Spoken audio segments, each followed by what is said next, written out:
Hello viewer, আসসালামু আলাইকুম। আজকের আলোচনার বিষয়বস্তু হচ্ছে দার্শনিকদের অমৃতবাণী আলোচনা পর্ব ২।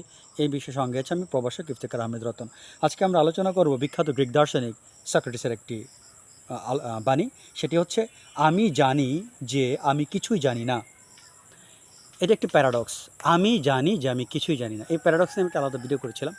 দার্শনিকদের অনেক কথা অনেক সময় সাধারণ লোকদের জন্য বোঝা খুব দায় হয়ে ওঠে। আমি জানি আমি কিছুই জানি না, এটির ব্যাখ্যাটা আমি প্যারাডক্সিক্যালি আলোচনা করব না, আমি আলোচনা করব একেবারে সরলভাবে। আমি জানি, সক্রেটিস বলেছেন আমি কিছুই জানি না, শুধু আমার এই জিনিসটা জানা আছে।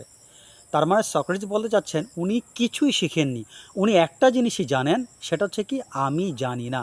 সক্রেটিস এই কথার দ্বারা, সক্রেটিসের এই বাণী দ্বারা আমাদের সবচাইতে লক্ষণীয় এবং গুরুত্বপূর্ণ বিষয় হচ্ছে যে আমরা কতটা নির্বোধ।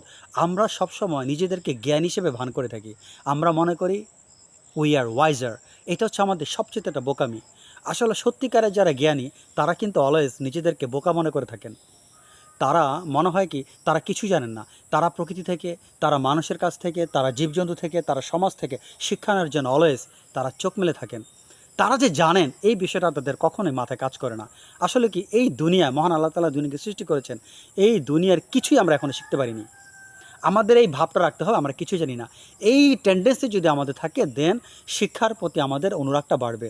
আর আমি যদি মনে করি আমি জ্ঞানী, আমি প্রফেসর, আমি লেকচারার, আমি অনেক কিছু জানি, তাহলে আমরা কিন্তু শিক্ষার আলো থেকে বঞ্চিত হব। অ্যাজ এ রেজাল্ট আমরা নিজেদেরকে অহংকারী মনে করে আমরা নিজেদের মধ্যে আমাদের অহংবোধ জাগ্রত হবে। অহংবোধ জাগ্রত হলে আমাদের পরিশেষে কী দাঁড়াবে? আমরা অহংকারী হয়ে যাব। অ্যাজ এ রেজাল্ট সমাজের জন্য আমরা হয়ে যাব কলঙ্কিত। আমাদের বুঝতে হবে আমরা যতই জ্ঞানী হই, আসলে আমরা তেমন কিছু জানি না, আমাদের অনেক কিছু জানার বাকি আছে। সক্রেটিস মূলত এটাই বোঝাতে চেয়েছেন। এত বড় একজন বিখ্যাত দার্শনিক এত কিছু জানার পরে বলেছেন কি আমি জানি আমি কিছুই জানি না। তাহলে আমাদের অবস্থান কোথায়? সো আমাদের বুঝতে হবে জ্ঞানের কোনো শেষ নেই, আমাদের শিখার অনেক বাকি আছে। আর নিজেদেরকে কখনো জ্ঞানী ভেবে অহংকারী হলে চলবে না। আশা করি ভিডিওটি বুঝতে পেরেছেন। এ পর্যন্ত আল্লাহ হাফেজ।